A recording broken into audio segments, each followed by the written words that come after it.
Assalamualaikum warahmatullahi wabarakatuh. Hai teman-teman semua, apa kabarnya? Semoga teman-teman dalam keadaan sehat walafiat ya. Buat teman-teman yang udah sering banget mampir di channel ini, Bunda ucapkan terima kasih. Dan buat teman-teman yang baru saja nonton video ini, Bunda ucapkan selamat datang. Perkenalkan, saya Bunda dari KH Family. Ya teman-teman, kali ini Bunda mau membahas minimalism lagi. Kalau sekarang Bunda mau membahas tentang kebiasaan baik yang Bunda lakukan setelah Bunda menjalani pola hidup minimalis. Oke teman-teman, karena hari ini pembahasan yang mau kita bahas itu lumayan banyak nih poin-poinnya. Jadi mungkin Bunda akan lebih cepat ya, karena Bunda nggak mau video ini dibagi menjadi dua lagi. Bunda rasa gitu ya, setelah Bunda menjalani pola hidup minimalis ini, Bunda tuh merasa banyak gitu kebiasaan-kebiasaan baik yang Bunda lakukan. Sebelum Bunda menjalani pola hidup minimalis itu Bunda jarang banget melakukan ini dan itu belum menjadi kebiasaan bagi Bunda gitu. Nah, kebiasaan-kebiasaan apa aja yang Bunda jalan selama ini? Yuk kita simak. Yang pertama adalah selalu mencuci peralatan makan setelah menggunakannya. Nah, ini selain peralatan makan juga berlaku untuk peralatan masak ya teman-teman. Jadi karena semenjak menjalani pola hidup minimalis ini, kita itu sudah sedikit banget gitu ya peralatan makan, peralatan masak. Artinya mau nggak mau kita harus langsung cuci piring gitu. Lagian juga teman-teman, kalau misalnya kita nggak cuci piring gitu ya, terus itu tuh nanti akan mengundang klater-klater yang lain gitu loh teman-teman. Jadi misalnya nih kita setelah makan, tuh males banget nih cuci piring, ya udah taruh aja, terus nanti ada lagi pasti gitu. Terus kalau udah menumpuk kita tuh jadi males gitu. Nah, untuk nyuci piring itu yakinlah teman-teman nggak nyampe 5 menit lah kita untuk nyuci piring gitu. Nah, langkah baiknya kita langsung mencuci peralatan makan dan masak kita setelah menggunakannya. Kebiasaan baik yang kedua adalah memastikan rumah dalam keadaan rapi sebelum kami tidur. Nah, jadi setelah Bunda menjalani pola hidup minimalis itu udah menjadi otomatis ya. Kalau Bunda melihat mainan Kayla itu berantakan gitu ya, Bunda langsung masukin ke keranjang gitu. Bunda langsung rapiin, depan TV itu Bunda rapiin, terus Bunda cek di belakang itu cucian piring Bunda pastikan nggak ada gitu. Jadi minimal kita tuh posisi mau tidur itu kondisi rumah dalam keadaan bersih. Karena kalau kita posisi tidur terus rumah tuh dalam keadaan berantakan, besok pagi itu kita itu merasa bebannya tuh lebih banyak gitu loh teman-teman. Jadi ketika kita bangun tuh jadi aduh beban gue jadi banyak, padahal Bunda itu setelah tidur itu Bunda harus melakukan banyak aktivitas gitu ya teman-teman. Jadi seperti masak, terus nyuci baju dan segala macam. Kalau misalnya kita keluar pintu kamar kok ngelihat rumah, ruang tengah, dapur itu kondisinya kotor, itu jadi Bunda itu jadi nggak mood gitu loh teman-teman. Jadi langsung aduh beban aku kok jadi banyak banget hari ini gitu. Jadi ini adalah salah satu kebiasaan baik yang Bunda lakukan setelah Bunda menjalani pola hidup minimalis. Yang ketiga adalah membereskan kamar, terutama kasur setelah Bunda bangun tidur. Dulunya Bunda itu kalau bangun tidur ya udah gitu bangun aja, kasur berantakan mah bodo amat gitu ya, langsung Bunda menjalani aktivitas yang lain. Tapi sekarang setelah menjalani pola hidup minimalis, Bunda itu jadi kayak sensitif gitu loh teman-teman. Jadi kalau bangun tidur ya udah langsung dilipat, minimal nih ya, minimal banget itu dilipat selimutnya, terus ditarik aja gitu spraynya gitu, jadi kelihatan rapi kasurnya. Kalau kita melihat kasur kamar dalam kondisi rapi, kondisi bersih, itu kalau kita mau males-malesan tuh jadi ya udahlah nggak jadi gitu ya. Itu sih teman-teman kalau yang Bunda rasakan. Yang keempat adalah kebiasaan baik Bunda yang lainnya adalah membawa botol minum saat bepergian. Ya mungkin Bunda sudah pernah bahas ya teman-teman di video sebelum-sebelumnya. Kalau Bunda itu kalau pergi-pergi sekarang selalu membawa botol minum, karena kita minumnya air putih gitu. Walaupun kita makan di luar, kalaupun misalnya kita mau beli minum gitu ya, paling selain air putih, kami itu lebih seneng minum air putih daripada yang lain. Lagian juga pasti lebih sehat kan kalau kita minum air putih, dan pastinya kita lebih menghemat kalau kita bawa minum sendiri dari rumah. Yang kelima adalah langsung melipat atau menyetrika baju yang udah kering. Balik ke zaman dulu gitu Bunda itu setelah nyuci terus bajunya kering ya udah tumpuk gitu aja. Terus beberapa hari kemudian tuh Bunda ngeliat setrikaan langsung menggunung gitu. Padahal sebenarnya kalau kita langsung merapikan baju setelah pakaian itu kering dari jemuran, itu sebenarnya akan lebih fresh gitu loh. Terus nggak menunda-nunda pekerjaan loh teman-teman jatuh. Misalnya yang kita setrika itu sedikit, ya udah jadi semangat gitu teman-teman. Nah, yang selanjutnya adalah membongkar koper atau barang bawaan setelah kita bepergian. Setelah Bunda menjalani pola hidup minimalis, Bunda langsung melakukan itu teman-teman. Kalau dulu misalnya habis bepergian ya udah koper ditaruh, barang ditaruh, udah habis itu kita istirahat gitu teman-teman. Nah terkadang itu tuh sampai 2 hari 3 hari terus melihat koper belum dibongkar, males gitu. Jadi apa ya teman-teman, kalau kita nggak langsung bongkar, nggak tahu ya dalam pikiran bunda, mungkin bunda aja yang ngalamin gitu ya teman-teman. Dalam pikiran bunda tuh langsung jadi males gitu loh teman-teman.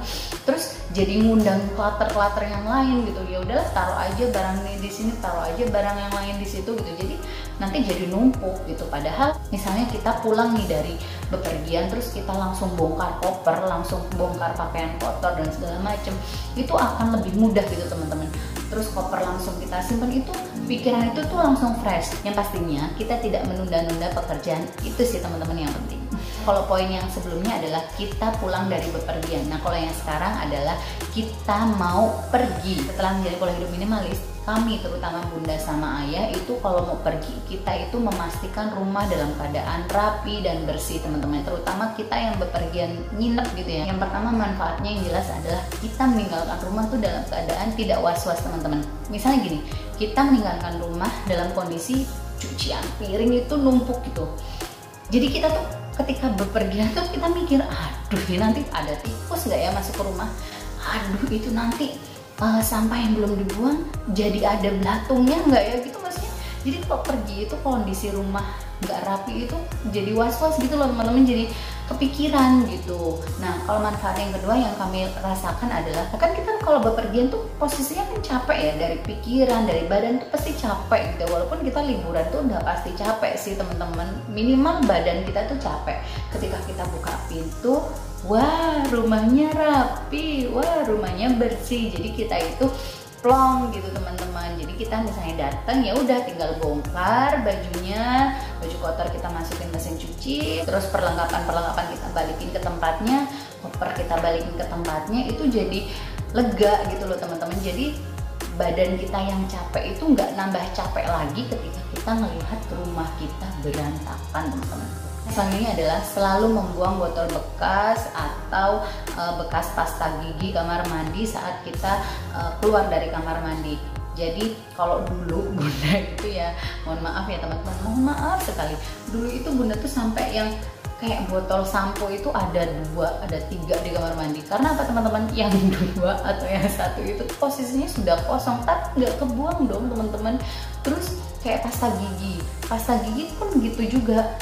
Sampai kadang tuh di kamar mandi tuh ada 2, ada 3, padahal yang ada isinya mah cuma 1, yang 1 mah nggak ada isinya gitu. Jadi apa ya, sampai kotor gitu. Kami selalu inspeksi kalau kita mau keluar dari kamar mandi. Yang selanjutnya adalah kita selalu mengabadikan momen ketika kita bepergian tanpa harus membeli souvenir di tempat rekreasi. Ya mungkin bunda udah pernah bahas ya teman-teman. Jadi kita itu sekarang kalau bepergian terutama di tempat rekreasi udah nggak pernah beli souvenir, even itu kaos, apakah itu gantungan kunci dan segala macam, kita udah nggak pernah beli itu gitu teman-teman. Jadi kita itu ya udah mengabadikannya dengan foto.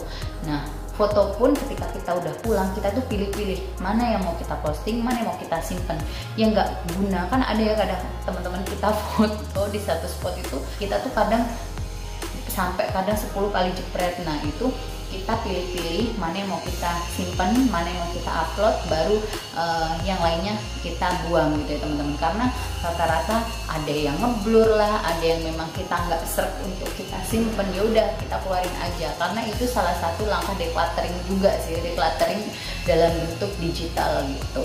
Selanjutnya adalah menerapkan prinsip one in one out. Bunda juga udah pernah membahas ya teman-teman, kalau bunda setelah menjadi pola hidup minimalis, bunda itu salah satu yang bunda terapkan adalah prinsip one in one out. Jadi ketika bunda membawa barang masuk ke dalam rumah ini, pasti ada barang yang bunda keluarkan. Misalnya kita dari belanja terus kita bawa barang sesuatu dari luar terus kita masukin ke rumah, itu pasti ada barang yang kita keluarkan gitu teman-teman. Jadi biar jumlah barang di dalam rumah ini itu tetap sama gitu ya teman-teman, walaupun saat ini tuh masih ada barang yang pengen bunda keluarin. Artinya apa teman-teman, bunda tuh sebenarnya pengen jumlah barang yang ada di rumah ini tuh masih harus berkurang lagi karena banyak banget teman-teman. Jadi salah satu menerapkan prinsip one in one out itu adalah cara kita untuk ngerem gitu, untuk ngerem diri kita sendiri kalau rumah ini tuh kalau bisa jangan nambah barang gitu loh. Yang sebenarnya adalah mengajak anak untuk membiasakan diri membereskan mainannya setelah bermain. Nah, walaupun Kayla masih 2 tahun 8 bulan ya teman-teman, masih kalau bundanya ngomong, nah itu diberesin gitu, masih ya kadang lah ya, kadang beresin sendiri, kadang nyuruh ayahnya, kadang nyuruh bundanya gitu ya teman-teman. Minimal bunda, ayah itu sudah mengajarkan kalau habis mainan, kalau habis melakukan sesuatu ya udah barang-barangnya itu dibalikin lagi ke tempat semula gitu, jadi biar nggak berantakan. Mudah-mudahan biar ini juga diingat sama Kayla sampai Kayla nanti gede. Ya saya adalah yang pasti bunda lakukan setiap minggunya adalah membuat meal plan teman-teman. Jadi kalau dulu bunda itu nggak pernah teman-teman bikin meal plan, mau masak apa ya keidean hari itu bunda masak. Jadi apa ya teman-teman, nggak terencana gitu loh teman-teman. Dulu bunda udah sering sih melihat orang bikin meal plan gitu ya, tapi bunda rasa buat apa sih gitu ya, kayaknya nggak penting banget gitu. Tapi ternyata yang bunda rasakan setiap minggunya ada aja makanan-makanan di kulkas yang kebuang gitu. Jadi salah satu manfaat bunda membuat meal plan ini adalah nantinya bunda mau membuat shopping list gitu ya sebelum bunda belanja gitu. Jadi karena bunda saat ini belanjanya itu seminggu sekali untuk belanja sayuran, jadi bunda membuat tuh meal plan seminggu ke depan bunda mau masak apa. Nah dari meal plan itu bunda breakdown lagi, oh jadi apa aja nih bahan-bahan masakan yang mau bunda beli untuk 1 minggu ke depan gitu ya teman-teman. Jadi itu akan meminimalisir bahan-bahan makanan yang akan kebuang teman-teman. Teman-teman pernah nggak sih ngerasa kalau misalnya ketika buka kulkas, udah ada tempe yang basi, udah nggak bisa dimasak, buang. Ternyata kita punya timunnya yang udah busuk, akhirnya kan kebuang gitu teman-teman. Dulu itu bunda rasakan banget teman-teman, sebelum bunda membuat meal plan tuh bener-bener berantakan banget teman-teman.